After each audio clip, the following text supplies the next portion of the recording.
Good morning, I'm Angelo Castro III. I'm Angela, and we are the Castros. So it's a Thursday morning already and we're still experiencing gloomy weather. Although slightly improving naman daw kasi wala na yung bagyo. Ano na daw, habagat, pero may tinitignan pa rin daw silang medyo malayo-layo. Possible. Possible daw. Tignan natin. Pero mamaya, kausapin natin ang Pag-asa para mas accurate yung ating pag-uusapan. But of course, aside from weather, napakarami. Siksik ang umaga natin ngayon dahil nga... Ongoing Alice Go saga. We have... Uwi na ba siya today? We have Apollo Kibuloy saga. Hanap pa siya today. Nasa sorting center na daw si Alice Go. Sorting center. Ready to ship na. Ready to be shipped na. Tapos sino pa? Ano pa? Yung mga Quadcom hearing. Quadcom hearing. Masyado ka nagpapakyut. Sabi ng congressman kay Cassandra. Ouch. Diba? Hindi, ang tanong doon, uy, nakwitan. Joke lang. Ibig sabihin, cute siya. Diba? Kasi nakwitan siya eh. Oo, diba? Ano pa? Ang dami natin mga pinag sa MPOX. Diba? Para malaman niya, let's get right to it. We're serving you news in a countdown. All that before your second cup of coffee. This is Brunch. Now let's begin our countdown with the Premier Volleyball League. The Creamline Cool Smashers captured their 9th PVL crown. This comes after they defeated the Akari Chargers at the Phil Sports Arena on Wednesday. This is their first title since 2018 behind the efforts of Bernadette Pons and Erica Staunton. Akari saw its perfect record get blemished by the Cool Smashers after going 10-0. Signal HD Spikers, meanwhile, took home the bronze medal after beating sister team PLDT High Speed Hitters in the battle for the third match. Ma-emotion daw yung laro na. Hindi ko naman napanood, pero nakikita ko lang yung mga posts ng tao. But congratulations. Congratulations sa championship eh. One volleyball is an emerging or emerged sport already in the Philippines. Dami na nga talagang tumatangkilik. Yan. That's true, that's true. Okay, sige. Let's continue with our countdown. Our ninth story for today, the flooding from the combined effects of Tropical Cyclone Enteng and Habagat. In May Kawayan, Bulacan, nearly 100 families are still in evacuation centers. This as floodwaters, particularly in Barangay Salusoy, have yet to subside. In Licab, Nueva Ecija, at least 8 of the 11 barangays were submerged in flood. Farmlands have turned to rivers while some roads have become impassable. In Milaor, Camarines Sur, some schools are dealing with waist-deep floodwaters. The municipality serves as a catch basin for water from higher areas in the province. Rains continue to pour over parts of Luzon today. It is still caused by Tropical Cyclone Enteng. Let's ask Pag-asa weather forecaster Ana Cloren. Hi, Ana. Thanks for joining us today. Good morning. Ana? Yes po, hello po. Good morning. All right. Okay, Ana, go ahead.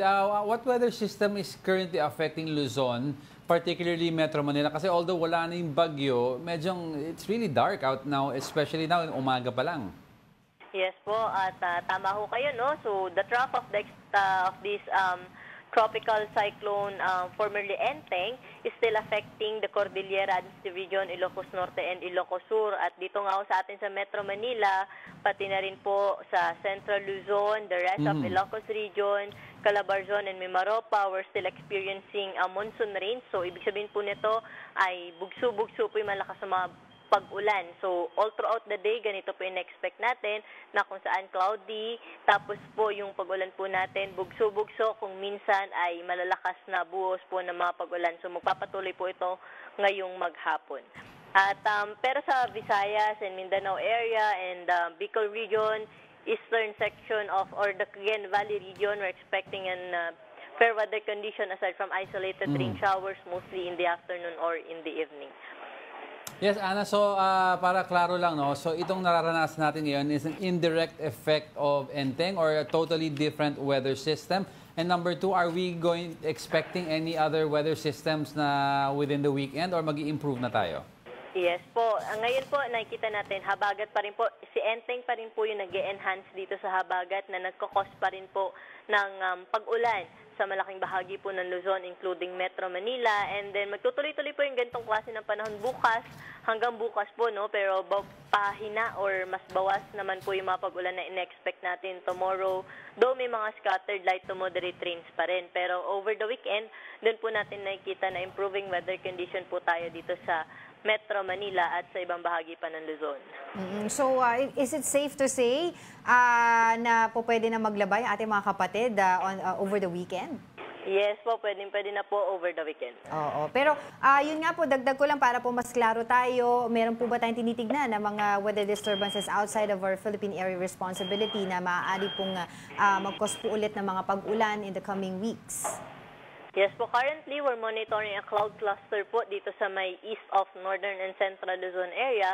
So this cloud cluster is possible po na mag-develop into a low pressure area, and then we're not ruling out the possibility na ito po ay mag-intensify into a tropical cyclone. So monitoring po tayo dito sa nasabi nating cloud cluster dahil po sa posible next week, no? Yun po yung nakikita natin na posible po ito ay mag-iisang bagyo at mag-enhance po ulit ng habagat. Miss Ana, sabi po nila meron po kayong na-forecast na at least 3 pang bagyo ngayong buwan. Tama po ba yun? Yes, tama po. 2 to 3 tropical cyclones po in-expect natin this September.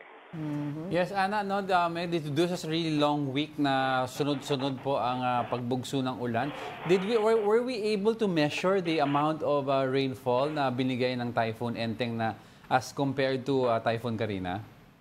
Yes po, no. So nakikita po, kung i-compare po natin yung habagat po natin nung kay Karina tsaka po yung ngayon. So di pa po kasi tapos yung ngayon po pero yung time po kasi ni Karina, isang araw na bugso na malakas na ulan po yung dala po nun na nagto-torrential po or heavy to intense to torrential rains po yung nabigay na ulan po ng habagat agad-agad that time. So isang araw tuloy-tuloy na malakas po na bugso na ulan. So ngayon naman po, yung intensity natin is hindi po malalakas pa rin po pero tumitigil. So hindi po siya yung tuloy-tuloy na katulad nung kay Karina. So pero I think kapag pinagsama-sama po natin yung simula po nung Monday pa po, no, na umulan dito sa Metro Manila. So medyo mas madami na rin po yung or madami na rin ho yung natanggap natin na mga pag-ulan. Alright, sige, patuloy po kami makikipag-ugnayan sa inyo. But for the meantime, maraming salamat po sa ating Pag-asa Weather Forecaster, Ana Flores. Okay, let's move on to the next. Next in our countdown, the Health Department clarifies that Mpox testing may be availed without cost. Secretary Ted Herbosa said suspected cases may be tested for free in public hospitals. He added that PhilHealth has been tasked to come up with a benefit package for those who want to get tested. Herbosa admitted, though, that the country may lack a supply of test kits from Mpox soon. As of now, ngayong taon na to, we have 8 active cases. So, confirmation of local transmission, sabi na nga ni Asik Domingo sa atin when we interviewed him few days ago. Yun nga, magiging issue din dyan ngayon kasi nga yung mga test kits. Yes. I think for the year, we have 1,000 plus. Diba? Pero yun nga, kailangan nila mag-order para tuloy-tuloy yung testing at tuloy-tuloy natin malalaman kung may mga areas pa na affected ng These test kits are confirmatory test kits. Kasi ang initial testing is from the derma to see if it's Mpox. Meron sila yung parang parang RT-PCR siya, pero iba yung nilalagay doon to determine if it's... So siguro kung naubusan tayo, hindi lahat puntahan na lang ng derma para meron silang dyan may mga contact person sila like for PGH, para alam kung anong gagawin pag suspected na Mpox siya. Alright, sige, but yun, for the meantime, sinasabi nga natin, ay avoid muna skin-to-skin contact as much as possible. Ano pa? Diba? Ingat muna, wash your hands, proper hygiene. Kung di man kailangan lumabas, wag lumabas. Exactly. Okay, authorities warned the public against fake medicines, which could make illnesses worse. Para bigyan ng mukha ang balita, Mobile Journal, Denise Valdez Sancho.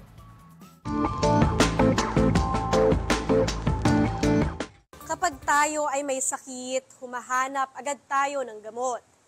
Pero garantisado ka ba na ang nabili mo ay real o fake? Sala sa init, sala sa lamig ang panahon sa Pilipinas. Kaya konting sinat, paracetamol ang hanap ng ilan. Kaya si Rexon, napabili ng gamot sa isang tindahan para sa kanyang asawa na masama ang pakiramdam. Yun nga lang, duda raw siya sa unang nabiling paracetamol. Sa pattern, printing at hugis pa lang kasi ng pabalat, mahahalata na. Bali, bumili ako doon. 2 piraso kagad yung binili ko. Worth 10 pesos po yung isa. Bumili pa ako ng isang gamot sa ibang tindahan naman po. And doon ko siya na-differentiate pag uwi ko sa bahay. Sabi ko may iba yung nabili ko sa magkaibang tindahan. Yung worth po ng pangalawang binili ko, worth parang 7 pesos lang.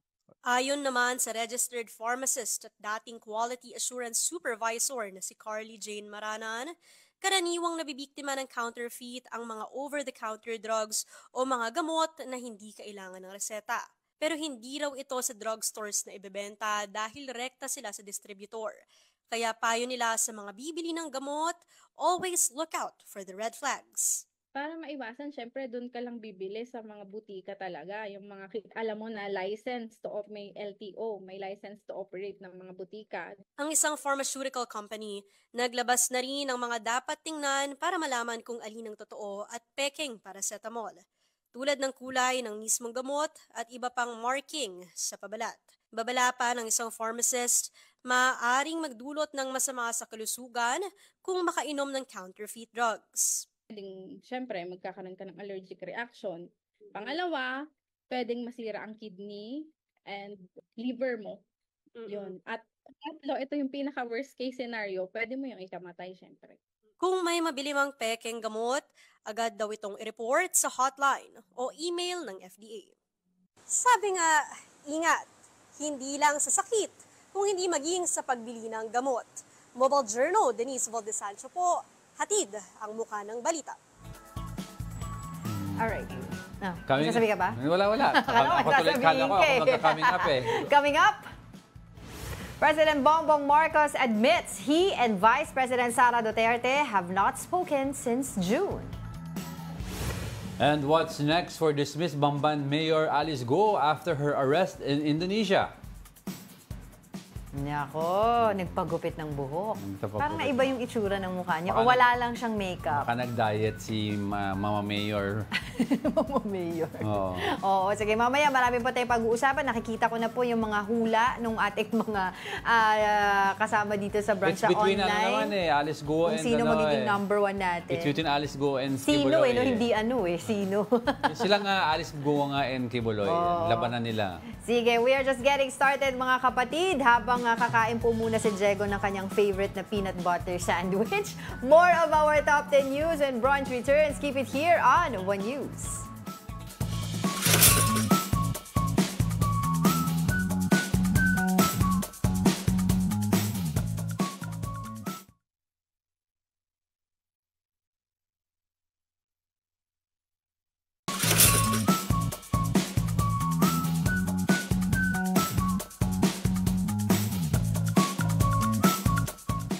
Good morning! You're still watching Brunch here on One News. Thursday na agad. Good morning sa lahat ng viewers natin. Sabi nga ni Ralph Domingo, it's been a hell of a week.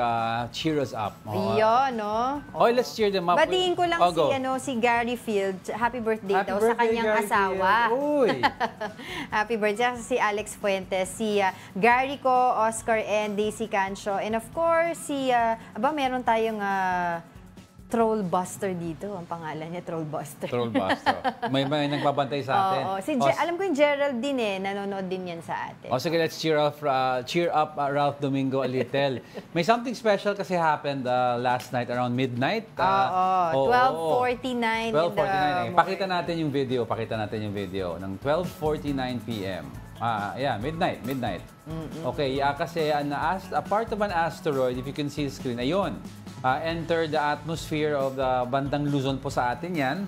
So yun ang nakita mo yung asteroid na yan. About 1 meter po ang lapad niya.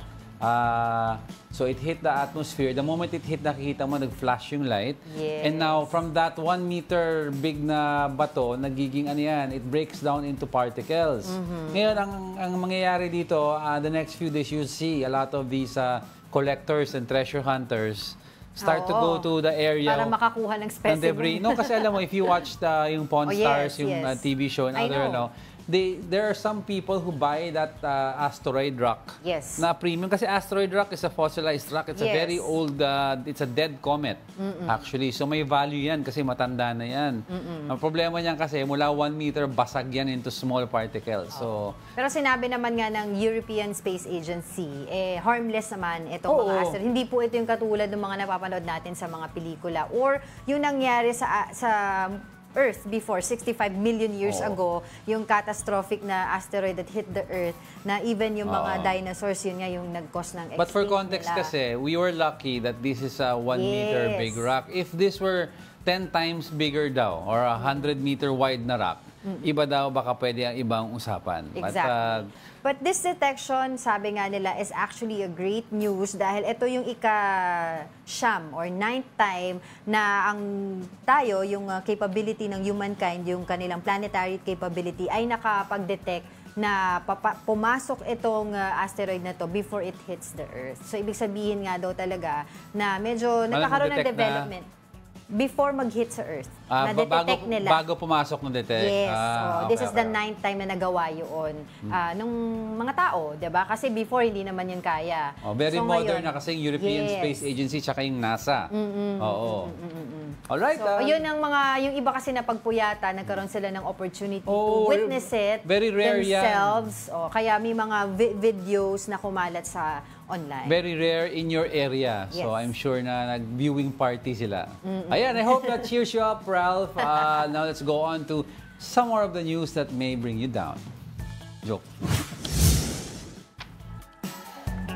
Going straight now to our 7th spot, over 200 Chinese naval and civilian vessels were spotted in the West Philippine Sea. The Philippine Navy says this is China's biggest show of force in the area this year. According to officials, the surge can be attributed to the attention received by the incidents in Escoda Shoal.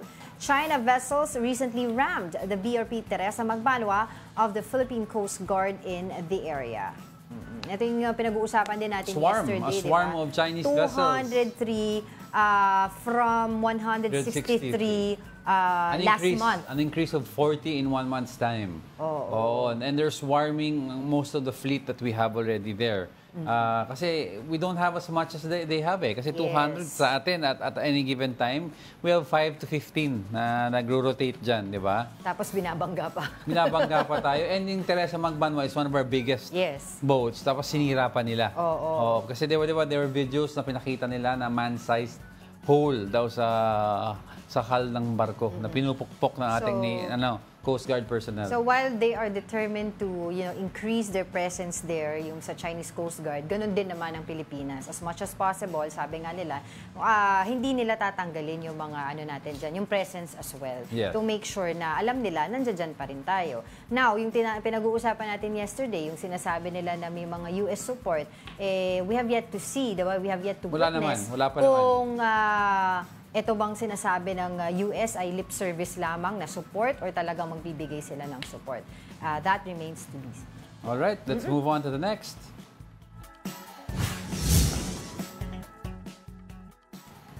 Coming hot at the 6th spot is about yesterday's House Quad Committee hearing taking a dramatic turn.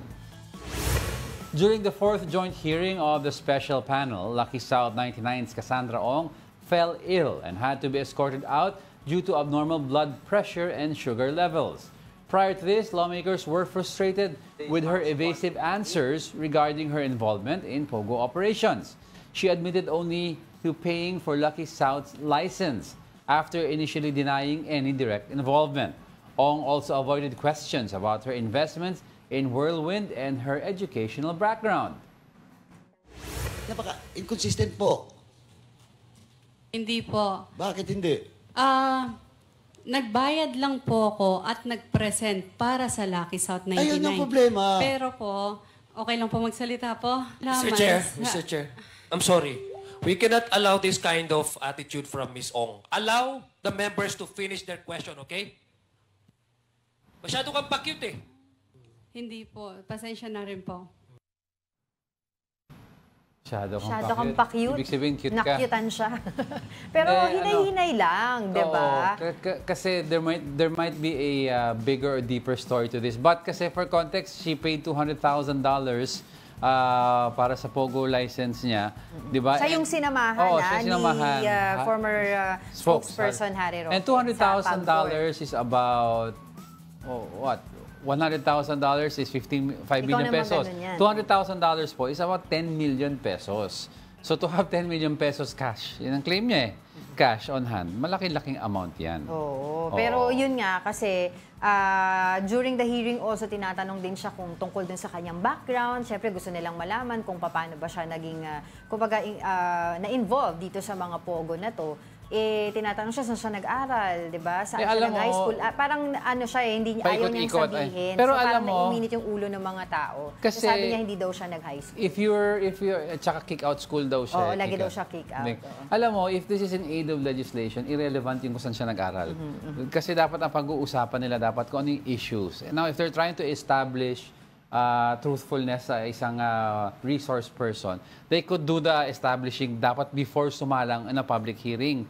Kasi may mga staff naman itong mga congressman na sinasala yung mga resource person. So kung ayaw niya sagutin yung issues that are pertaining to her life na hindi naman relevant to that current issue at hand, huwag sila magagalit. Meron siyang point doon. Tsaka number 2, tingnan mo, yung kay Alice Go, nalaman natin na sinungaling siya dahil tinanong kung saan siya nag-aral. Number 2, sa farm, yung pala, hindi.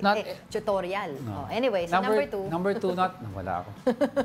Number 2, not all research persons will have the same viewpoint as you. They may even be protecting themselves by lying. So kung pinipigaan nyo because you want to hear your own truth sa isang tao. You want to hear something from her. Pero hindi naman niya ibibigay. Bakit kayo magagalit? Ganun naman ang human nature You will always, human nature to protect oneself, di ba, from incrimination. Basta when you're conducting hearing, tayo hindi naman tayo eksperto dyan, pero iwasan natin yung mga personal. Let's stick to the point, the topic. Masyado kang pa-cute. Huwag ka yung mga pakit-pakit na ganyan. Pero yun nga, hindi naman din natin maiwasan yung galit ng iba kasi nga, grabe naman hindi sumasagot tong isa Hindi, tsaka yung hearing time. Kung hindi pa siya takutin na dadalhin siya sa correctional, hindi siya magsasalita. Hindi, tsaka yung hearing time nila, ang hahaba. So pagod na rin yung mga lawmakers natin. Tapos paikot-ikot yung Tapos sinabi nga, di ba, saan ka nag-aral? Hindi daw siya nag-high school, pero yan ang mga nagawa niya at may magkano yung pera niya sa bangko. So, ladies and gentlemen, sabi ni, kalimutan ko sinong congressman, she is a genius. Sabi niya, kasing yaman-yaman. Ano ginagawa mo ng 24 years old? Di ba may milk tea daw siya ng 24 years old? Mga businesses. I think yung parents niya ay, ang pinaka-connect doon ay kaibigan yung may-ari nung sa Pogo, sa Tarlac. Yun yata yun. O may mga ganong connection siya doon. Baka ginawa siyang, coordinator, whatsoever. Pero alam mo kasi, alam natin doon, translate. Diba? Kasi marunong siya mag-English. Alam naman natin to informing corporation sa SEC. You can put anyone. I mean, gawain ng mga ibang tao yan, di ba? Family members that need to put a a minimum number of board members. Minsan, 2-3 lang talaga may-ari, maglalagay ng 8 para mapuno lang yung listing para sa SEC, di ba? So, mali mo, ginawa sa kanya yun. Ginawa sa kanya. We don't know, pero let's see saan pupunta tong mga hearing natin. Yes, saka ako sa kanya, magsabi na talaga siya ng totoo, di ba? Is it worth yung ginagawa niya na kung baka meron siyang pinagtatakpan, di ba? Kasi I'm sure marami pang mga involved dito at kung magsasalita si Alice Go. Let's see. Pag-usapan natin itong parating na si Alice Go. Let's see. Magturuan silang 3. 3 ba sila? Mag-iirapan din sila. Sara Leal Go, si Cassandra Ong, and si Alice Go. Yan. Sige, alright. Let's continue with our countdown. Coming in at our top 5, lawmakers grill PhilHealth officials during the budget hearing for health. Congressman Wilbert Lee called out the state insurer for supposedly not providing enough benefits. He cited a case wherein a patient's bill reached over 400,000 pesos, but only 24,000 pesos was shouldered by PhilHealth. Lee urged the state insurer to increase the benefits of its members by up to 50% before year-end. Pag hindi po ito nangyari, Madam Chair, I will be left with no choice, Madam Chair, but to move to defer the budget allocation of the DOH for the year 2025 at the proper time during our plenary deliberation. We're just asking for a little more patience, sir. There are close to 10,000 case rates in PhilHealth. And we are really trying to cover all. We realize the importance for the health sector of all of these. Oh, ayusin nyo yan, PhilHealth. Yeah. Can you imagine 400,000 tapos only 24,000 na makukuha ng isang tao na member ng PhilHealth. Tapos, and yet, makakabalita tayo na meron palang 500 billion na reserve funds na china-channel ngayon sa ibang mga budget projects. Hindi tayo nagkukulang ng pera, nagkukulang lang tayo ng may isang lawmaker nagsabi, nagkukulang lang daw ng utak para mag-allocate ng pera. Ng maayos. Diba? Ang dami palang sobra. Bakit hindi nyo itaas yung not yung contribution, yung pagbibigay ng ang tawag doon, yung yung para ma-discountan yung mga member. Assistance. Tapos yung palawakin pa nila yung health coverage. Diba? May mga packages pa na kulang for a lot of patients like cancer patients. Madami pa yan. At least mga 50 to 80%, diba, na ma-shoulder ng PhilHealth yung medical dues ng isang membro. Diba? Hindi yung ganito, 400,000 just 24,000. Ilang years ka nagbabayad. Ilang years na nagbabayad. Tapos makakarinig ka uulitin ko na naman na meron palang 500 billion reserves. Yeah. Tapos iisipin nila, kailangan ng contribution hike kasi mauubusan daw ng pera ang PhilHealth. Ay, nako. Okay, let's move on. Our fourth story is about the recantation of a statement of a former Davao jail warden during the 4th House Quad Committee hearing. Here's the report. The former warden of the Davao Prison and Penal Farm has done a complete 180 during the 4th joint hearing of the House Quad Committee. After previously denying knowing anything about the murder of 3 Chinese in the prison in 2016, Corrections Senior Superintendent Gerardo Padilla has now admitted receiving orders about not interfering in the supposed operation. He claimed that the order was from former Davao CIDG officer Royina Garma, who served as PCSO General Manager under the administration of former President Rodrigo Duterte. Okay, babasahin ko po yung sinabi ni Garma. Sabi po ni Chief Garma, yung pong tawag ninyo, may mga tao kami dyan na gagawa at huwag mo na questionin. And whether you like it or not, we will operate and do not interfere. Baka madamay pa pamilya mo. Mag-cooperate ka na lang or mananagot ka sa amin. Meron kami ipapa-operate. Ano ho ba ang pagkakaintindi nyo sa sinabi po ni Colonel Garma? Tungkol po doon sa pag-eliminate ng 3 Chinese nationals. Padilla denied meeting with Garma in person, claiming they only spoke on the phone. But House Committee on Public Accounts Chairman Caraps Paduano presented photos of Padilla with Duterte and Garma. Sinabi mo na hindi.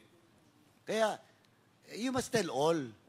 You must be truthful to your statement. Hindi ko po talaga kilala, Your Honor. May mga occasion, kasal, siyempre, public picture, ganon, in Davao City. Pero, sasamal po yan. Nag-attend lang po kami niyan kasi yung kinasal dyan, yun yung kaibigan ko.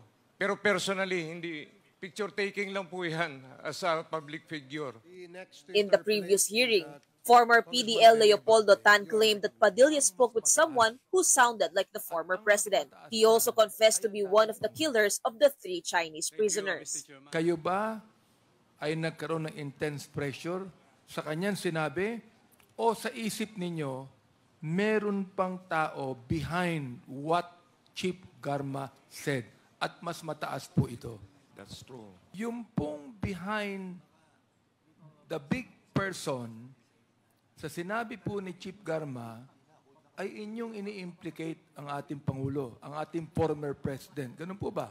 Hindi ko naman po in-implicate pero hawak po sila ng mas mataas. Okay, ibig sabihin yan, hawak po si Chief Garma ng mas mataas. At ang mas mataas niyan ay ang dating Pangulo. Tama ho ba ako? Yes, Your Honor. Padilla also admitted to knowing the plan to murder the 3 Chinese. At that point in time, alam mo na napapatayin yung 3. Alam ko po, Your O, Honor, anong ginawa mo nga?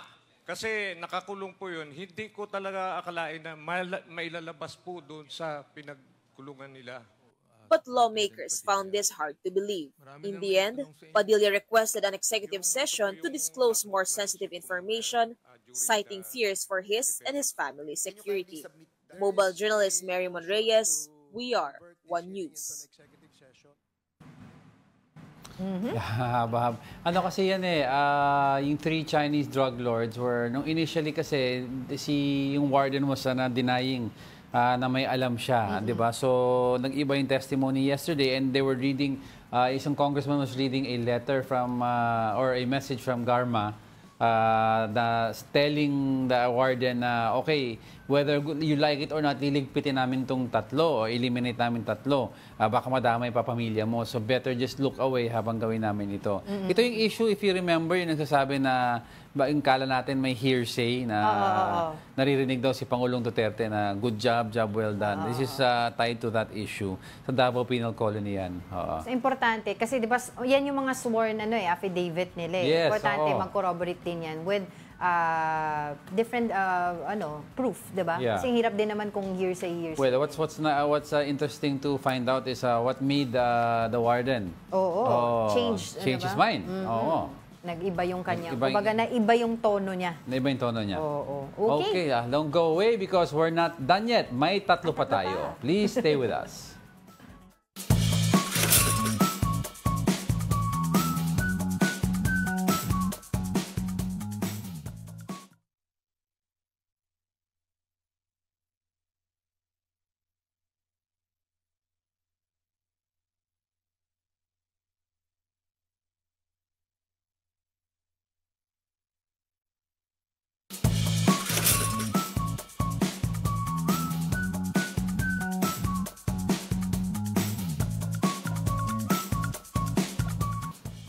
Welcome back. You're still watching Brunch here on the One News. Good morning sa lahat ng mga nanonood via Facebook, YouTube, and of course, Signal TV. Si Mina Benales daw. Si Ate Mina, nasa PICC siya. Ngayon? Kasi graduation ng anak niya. Si Jurem Benales. Cum laude. Congratulations, Mina. And of course, good morning din sa lahat ng viewers natin. Thank you for your comments. Palapit na up to our top 1. Nakikita natin kung ano nga ang number 1 ngayon. Obviously. But for the meantime, let's continue with our countdown. Now on our top 3, President Marcos says Vice President Sara Duterte's budget is not being politicized. Marcos explains that it's the job of lawmakers to scrutinize the OVP's proposed budget. Recall that VP Duterte attended the budget hearing but refused to answer queries. When asked about the Vice President's apology to KOJC members for encouraging them to vote for him, Marcos says he could not understand Sara's reason, but he noted that it's her prerogative. It is out of our hands already. It is in the court's hands. Kailangan ang kausap niya ang korte. Dahil ang executive, ang papel lang namin ngayon ay arestuhin siya. So, all of these conditions that he's putting in our immaterial. Okay. Wala talagang unity team. Wala na. Kasi sabi nga niya, the last time na nagkausap silang dalawa ni Vice President Sara Duterte ay June pa. Yun yung time, I think, nag-render siya ng resignation niya as the DepEd Secretary. Kahit text, wala, no? Wala. Oo. Nagkakaanuhan na lang sila sa mga lumalabas na balita, na mga interviews. Ayun nga, dahil isa sa mga kontrobersyal na binitawan na pahayag ni Vice President Sara Duterte ay yung humingi siya ng tawad sa KOJC members for encouraging them to vote for President Marcos during the elections. Parang kailan lang magkakampi sila ngayon. Hindi naman ako nagulat. Pero sinabi nga ni President Duterte, hindi naman daw napopolitika yung mga budget. Hindi naman napopolitika. Naman daw Dapat hindi. Dapat hindi naman talaga. Pero, come to think of it, well, let's be honest, di ba? Parang may politika din naman. Pero, kasi usually, di ba, formalities lang yung sa mga... Kaya lang kasi, nagkaroon ng kontrobersya. Diba, doon sa mga budget, especially yung confidential funds. But we really need to scrutinize naman kasi the budget. Kasi madaming pag na-misalign ng isang or misappropriate yung isang budget, magsasuffer ang mga taong bayan natin because, for example, We have PhilHealth that can barely give the right amount of assistance to people who need it. Yes. Diba? And you also have DSWD na medyo from time to time nagkukulang ang laman ng warehouse to feed as supplemental support for the LGUs. Madami pang walang bahay, madaming walang kuryente, madaming walang internet, 'di ba? No, so madaming pwedeng pagpuntahan ng pera ng maayos. Yes. So antayin natin kasi by September 10 ulit yung budget defense ng Vice President ni Vice President Sara Duterte sa House. Kung pupunta siya. Kung pupunta siya. Pwede naman ata, pwede ba may representative sa kanya. Pero yun nga kasi usually, traditionally, ang nangyayari, 'di ba, mga less than 5 minutes, ganon yung sa mga, yung two highest officials natin dito sa Philippines, particularly Vice President at saka Presidente. Usually, mga 5 minutes lang yan when they tackle yung mga budget formality. Diba? If you can remember, diba, yung kay former Vice President? Leni Robredo. Vice President Leni Robredo. Diba? Yeah, but she only asked for naman kasi yung bare minimum, the operating expense talaga. So usually pag operating expense, nakalaan na talaga yan year on, year out, di ba?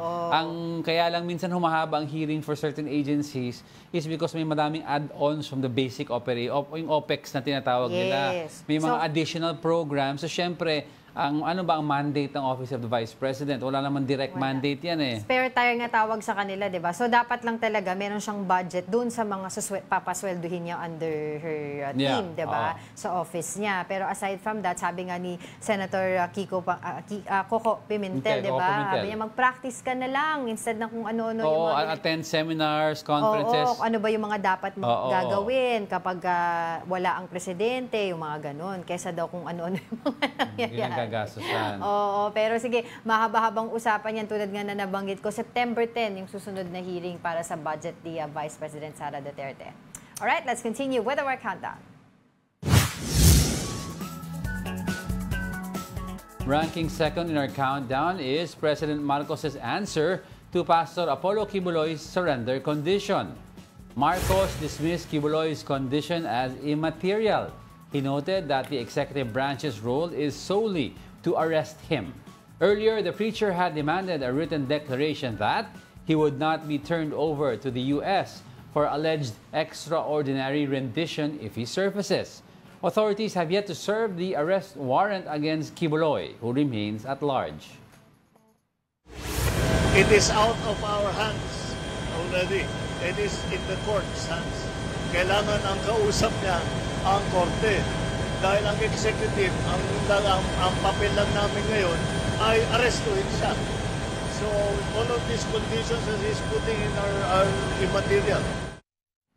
Yeah, kasi the arrest warrant is from the court.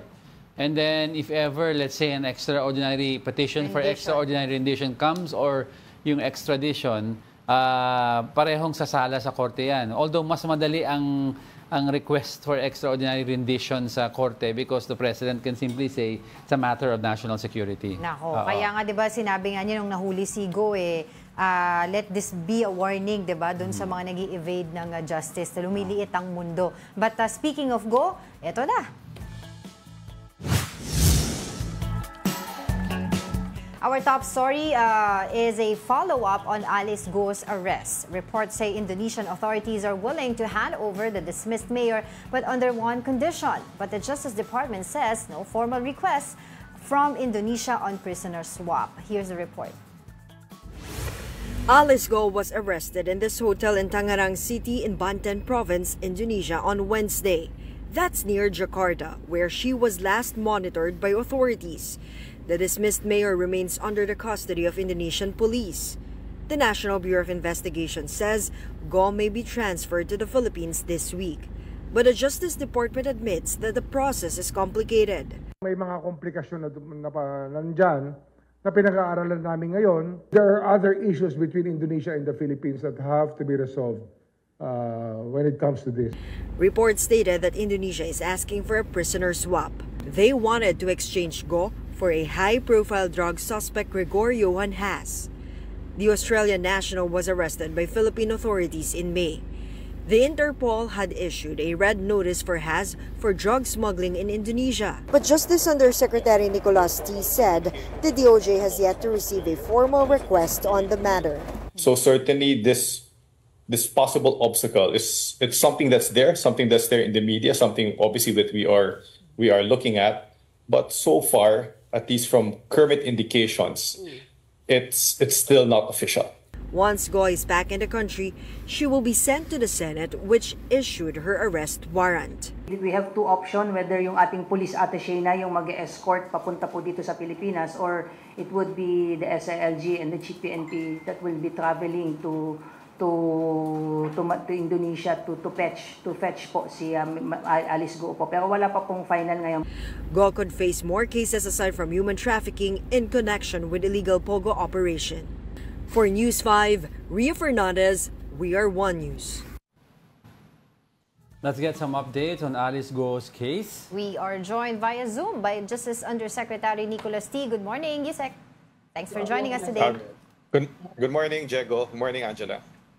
Okay, Yusek, let's get right to it. No, is there really, at this point, an official word from the reported request of the Indonesia swap for prisoner swap? And in case na hindi po to matuloy, what will be the requisites po para makuha na natin si Alice Go? Wala pang official na hiling sa amin dito sa aming kagawaran. Wala din sa Bureau of Immigration. Wala din namang sinasabi sa amin ng Department of Foreign Affairs na may official na hiling ang Indonesia sa kanila. So with all this in light po, Yusek, when will we see Alice Go po in Philippine soil? Well, umaasa tayo na ngayong araw dumating na kasi nandun na naman si SILG tsaka si Chief PNP. So abangan natin but yung sa ngayon ang ulat sa amin ay makakarating ngayong araw na to. Okay. Yusek, for context lang nga po, sino nga po ba ito si Gregor Johan Has na supposedly na gusto nga daw po for prisoner swap kapag dumating dito para maibalik dito si Alice Go? Isa siyang suspected drug trafficker na humaharap na ng kaso ng drug trafficking sa Indonesia. Tapos nung mga Mayo ba o April, dumaan na ang Indonesia sa Interpol upang humiling ng red notice laban dito kay Ginoong Has. At tayo naman, dahil natagpuan siya dito, pumilos ang ating Bureau of Immigration at inarrest na siya. Sabi niyo po hopefully today baka makarating po si Alice Go dito sa ating bansa. But what would be the process po pagdating po niya dito mula sa airport natin? Ano po yung magiging proseso bago po siya i-hand over sa Senate? Ang mas makakaalam ng proseso na yun ay ang PNP. Sila ang lead dito ng ating pamahalaan. At sila din yung talagang nakikipag-unayan kasi counterparts naman nila sa Indonesia ang may hawak kay Alice Go. So ang alam ko naman ay lumalabas na sa balita na ipapatupad ng PNP ang warrant of arrest ng Senate at diretsong dadalhin si Alice Go sa Senado. Ngunit kami naman sana pwede din i-consider ng PNP yung proseso na nangyari nung inuwi natin dito si Sheila at si Cassandra Ong na sila ay dumaan ng warrantless arrest, sila ay na-inquest at tinapos muna yung mga yun bago sila dalhin sa Senado at sa Kamara para naman may mga kaso din silang criminal na iharap dahil sa pagtakas nila dito sa bansa. Yes, Yusek, I'd like to backtrack a little now because our viewers would like to at least get enlightened as to the circumstances of the arrest of Alice Go. Were we monitoring her po for a long time, or how did the Indonesian authorities come to arrest her? It was the Bureau of Immigration that was coordinating with their counterparts in Indonesia for monitoring and the arrest of the Guo siblings as well as Cassandra Ong. They provided the information that's needed by the immigration authorities. It's a good thing that the scope of the manhunt involved not just immigration there, but also the police. So that's why we are here where we are now, where Indonesian police has Alice Go, and we're just talking about how to bring her home to the Philippines. So it was the BI and not the NBI po? It was the BI that provided the information that was needed, and their counterpart as well as police in Indonesia took appropriate action. Yusek, do we have updates na rin po ba doon sa mga resolutions na final na cases against, or criminal cases against Go? Kasi I understand the reason why na talaga pong nahirapan tayo na makuha ito si Go na umattend ng Senate hearing. Dahil the only arrest warrant na meron siya sa ulo niya ay yung sa Senate. Wala naman po talaga siya pang criminal cases. Yeah, I was informed by our prosecutors that the qualified trafficking persons case ni Alice Guo at yung mga ibang kasamahan niya ay submitted for resolution na, no? Nung huling linggo pa to. Tapos umaasa naman tayo sa linggo na to, maaaring bukas. Kung hindi man bukas, sa sunod na linggo ay lalabas na ang resolution ng ating mga piskal. Ayun. So para meron na po siya talagang kaso na ay kakaharap. But taking this opportunity na rin po, Yusek, to ask you regarding the ongoing operation, search operation or arrest kay Kibuloy doon. Your thoughts on that? Within legal bounds pa rin po ba yung ginagawa ng mga pulis? Kasi nagkakaroon nga po ng mga pagtatalo tungkol doon na sinasabi po na bakit hindi po nila inaalaw kahit isang miyembro lamang ng KOJC ang mag-witness nung supposedly na ginagawa nila doon sa may basement. Ang ano naman, ang patupad ng warrant of arrest, nasa discretion niya, no, ng law enforcer na nagpapatupad. No? Maliwanag naman sa rules of court natin that the law enforcer can do what is reasonable to implement the warrant of arrest. Kaya ipabuhayan na lang natin sa PNP dahil sila yung nandyan. No? Sila yung may alam kung gaano ka masilumuot yung proseso, gaano ka komplikado yung proseso. Kaya kung ano mga diskarte nila, basta't reasonable, basta't legal, susuportahan yan namin dito sa DOJ. But Yusek, I'd like to also ask about this issue. Now, are we still maintaining po that 100% na si Kibuloy na sa KOJC compound? Or is there a possible notion like sinabi po ni VP Sara na sa tingin niya wala na si Kibuloy dito sa Pilipinas? Ano naman, diba? In police naman, may knowledge sila or reasonable suspicion na nandun si Pastor Kibuloy. At bukod doon, no, kung titinan naman natin yung kilos ng mga supporters ni Pastor Kibuloy, no, kung saan talagang resist nila ang pagpatupad ng warrant of arrest. At kasama na din yung mga masigasig na kilos ng abogado niya, no, na mukhang determinado talaga na hindi mapatupad yung warrant of arrest. Malakas na indikasyon mga yun na nandun pa sa KOJC compound si Pastor Kibuloy. But technically speaking, Yusek, yung arrest warrant na hawak po ngayon ng police, ay meron po bang expiration yun? Kasi I think we're on the 12th day na po of their operation there. Wala naman, no? Walang expiration ng warrant of arrest. So sa ngayon, we rely on the rule of reasonableness, no? Hangga't reasonable ang kilos ng mga pulis na upang ipatupad ng warrant of arrest na to ay legal ang kanilang kilos. Yusek, I wanna go back lang po dun sa issue ni Alice Go at saka dun sa mga Bureau of Immigration dahil we all know naman po yung naging pahayag, naging damdamin po dito ni Pangulong Bongbong Marcos na sabi nga po niya, heads will roll. As of now po ba, meron na po ba tayong ginagawang investigation as to papaano nakalabas po si Alice Go at yung trail po ng kanyang pag-escape dito sa Pilipinas at kung sino-sino po yung mga tumulong? Ongoing in investigation at tinitingnan naman namin yung mga dapat tingnan, but kailangan natin, huwag natin kalimutan, madaming sabay-sabay na ganap, bukod dun sa mga ongoing na mga kaso na hinaharap nila Alice Go and company, nandiyan tong ating intensyon na madalian siyang mapauwi.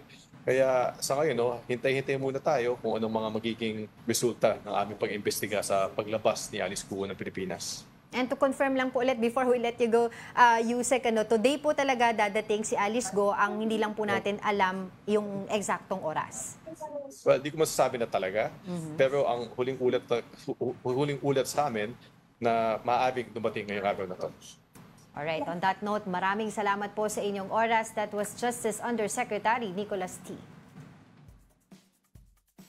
Yeah. So we're hoping that she will be home tonight, possibly daw if ever 6 p.m. Indonesia time. So iba ang oras dito. Ano ba yung time zone difference natin? I forgot to ask about yung pursuing yung father ni Alice Go at saka yung brother niya. Si Wesley. Oo, si Wesley kasi apparently ngayon si Wesley ay allegedly nasa Hong Kong.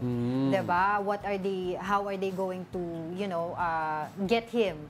Are they talking to the Hong Kong officials as well? Tapos sila ba interesado rin dito sa tatay ni Alice Go? Dahil sa nakikita natin, base dun sa mga storya, although nakikita natin na may mga discrepancies, may mga pagsisinungaling, parang talaga ang nakikita mong kumukumpas din dito, yung allegedly tatay nila. Tatay, kasi parang the way that, if you're to make a trail of the way they function or they work, most decisions are made on Alice Go's side. If you talk to Alice Go, most decisions are the money. And the trail of the money comes from the daddy. So if everyone is parang nakatingin sa taas kay Alice Go as a decision maker, Alice Go gets money from the daddy, so it would be safe to surmise that the dad is somewhat the head of all of this. But hindi pa natin alam yan because the Senate and Congress and also our authorities have yet to talk to Alice Go, Cassandra Ong, Sara Leal Go, Wesley. Maganda yun, they talk to them separately. Tingnan natin if their testimonies contradict each other. Or magkasundo sila ng testimony. Exactly. It would be nice to see that. So, hopefully nga today, pero sinasabi din naman regarding sa prisoner swap bigla kasi na ano tayo ang tawag doon na gulantang ba wala yun? Naman formal, walang actual. Wala naman palang formal. Pero kasi parang nanggaling kasi yan kay DOJ Secretary Remulla. Pero I think it is a deleted message na Baka kasi they asked, can we have in return? But parang hindi naman siguro ginawang prerequisite to get Alice Go. Kailangan makuha namin si Has. So kasi the way sila USEC are talking, it's like done deal na nauuwi si Alice Go. It's just that yung papeles niya at other needed paperwork, mga formality paperwork, inaayos pa.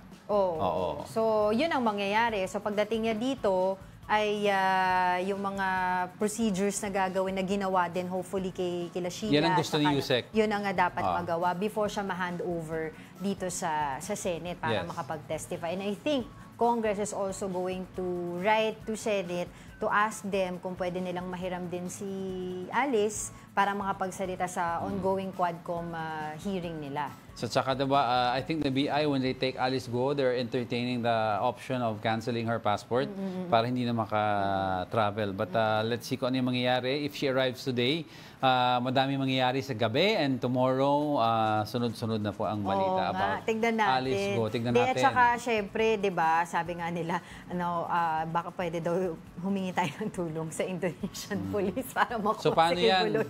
Diba? Sa isang delivery app, nauna na daw na-deliver, nasa sorting area na si Alice. Kung sa isang app, medyo mabagal, hindi pa na isi-ship. Si kay Buloy. Si Buloy. Wala pa. Mukhang scammer yung nagbebenta ng app ng kay Buloy. Walang product Totoo. Pero yun nga, abangan natin, hopefully today makarating siya. At syempre, ang big question dyan, magsasalita ba siya? Kasi sinasabi nga actually ni PAOK spokesperson Wilson Casio, di ba? Scammer itong pamilya na to, parati nagsisinungaling. And kung magsalita si Alice Go, will it be something opposite to what she has said or will she maintain exactly what she has been saying all along? Saka kailangan natin talaga malaman kung sino at papaano sila nakaalis dito. Dahil yung mga statement ni Sheila, medyo yun nga may gusto mga ko rin matanong sa kanya, sino nagpanotaryo? Yun din. Kailangan habulin kasi din yun. Kung hindi siya yung nagpanotaryo, habulin yung police, yung lawyer. Diba, sinasabi. Yun yung kasama din sa Senate hearing nung few weeks ago, diba? Last week, diba? Na he's still claiming na si Alice Go yung nakita niya. Alright, ang dami pang stories that we're watching over. We have MPAX, we have Alice Go, we have, of course, Apollo Quiboloy, and we're also taking a look at, of course, yung habagat na dulot ni Typhoon Enteng, di ba? And possibly, cloud clusters na tinitignan ng Pag-asa na that may form into a typhoon. Tsaka bantayan pa rin natin yung flood control project dahil hanggang ngayon, yan ay what flood control project? Parang wala man nakikita. Wala naman daw masasabi dapat na master plan pagdating sa flood control. Dahil iba-ibang lugar daw yan. Ika nga sabi nila, ang Pilipinas, madaming resort na Ayan. Anyway, thank you for joining us today. Again, tomorrow will be a Friday, but before we go, I'd like to leave everyone with a quote. It isn't a calamity to die with dreams unfulfilled, but it is a calamity not to dream. A quote from somebody. And that wraps up today's episode of Brunch. Join us again tomorrow. I'm Angela Lagunzad Castro. And he is Angelo Castro III. We are One News. All sides all the time.